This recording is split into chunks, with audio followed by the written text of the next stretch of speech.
guys. Umuulan ngayon 5:42 ng hapon. Ayan, paglilipat natin dito. At itong avocado at tanglad. At ilinis tayo ng sukal. Ayan guys. Ito yung suha. Ito yung favorite ko, yung mulberry, big nine sa Tagalog.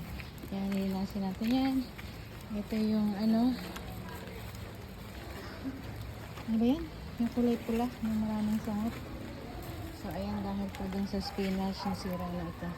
Tapos, ito yung kayabano.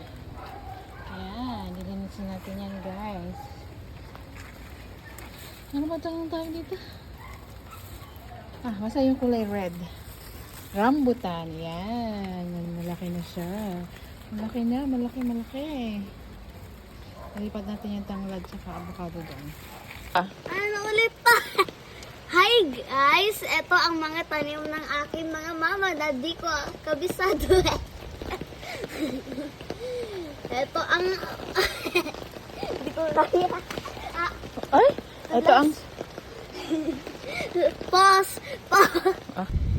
Ito ang suha at ito ang another suha. Ito suha ulit.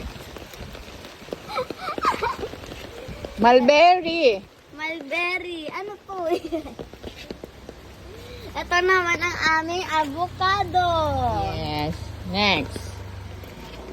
Ito naman ang ang mama kong plant na di ko alam.